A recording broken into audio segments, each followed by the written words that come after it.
Hi. Olá, é bom ouvir falar português. Eu sou o I will also speak Portuguese.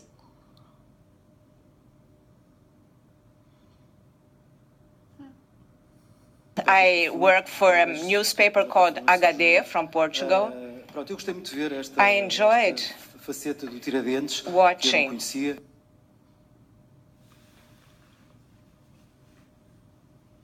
This side of Tiradentes, which I didn't know, the pre-revolutionary character. And there was an ideological message. The idea we got from the film that the blame for Brazil's endemic corruption is to place on the Portuguese. So I think this film will cause some polemic, and it will have a guaranteed audience in Portugal, I can assure you.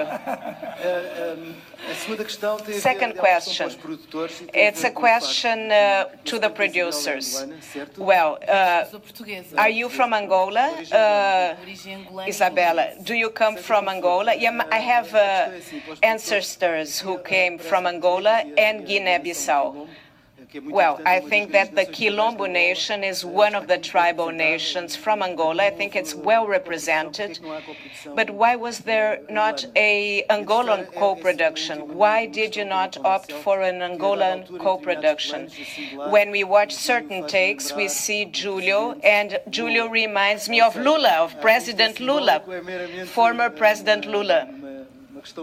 Maybe it's my way of seeing things.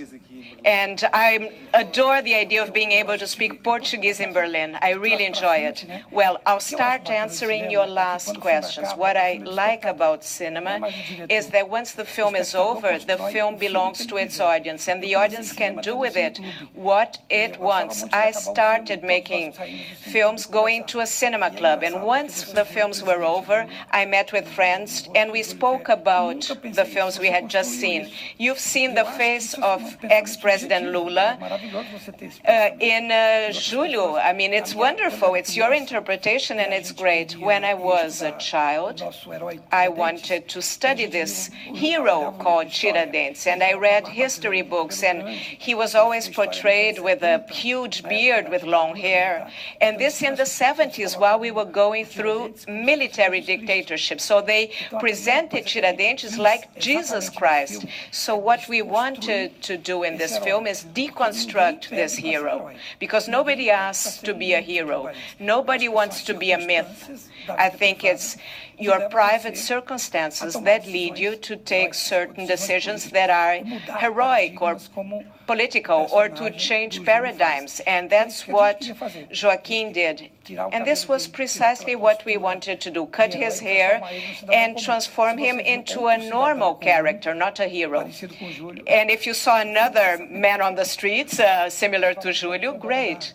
Great. If you saw some common character, great. Please tell me if you think this film will sell well in Portugal. Well, I think that one of the aims of cinema is to make historic revisionism, and this film touches on a wound which we are trying to heal. We, as Portuguese, never really stood up to the fact that we promoted slavery and corruption. So to say that this is a Portuguese inheritance is a fact. Yes, it is. So we shouldn't close our eyes to this reality. We have to question the role Portugal played in the colonization. We innocently called it a triangular trade, but we should question our role in Africa, in Brazil. And I hope the film provokes enough polemical debates so that we stop teaching children in schools and telling them that we were not a colonial power, that we did not promote slavery, because we teach our children in Portugal that we only put different peoples in touch, which is a terrible lie, a dangerous lie. And given what is happening in the world right now, it's time to delve into our history. And this is precisely what this film does. It reminds us Portuguese that there were dark moments in our history, and we were not correct. And we should learn from that and face the present. Well, you asked us, why is this film not an Angolan co-production? When things go well, we try to reduce the number of producers so that we don't have to share the film among producers. It's a co-production from Brazil and Portugal, and this allowed us to cast great actors and great talents from Angola, from Portugal, from Brazil. So it was the right balance.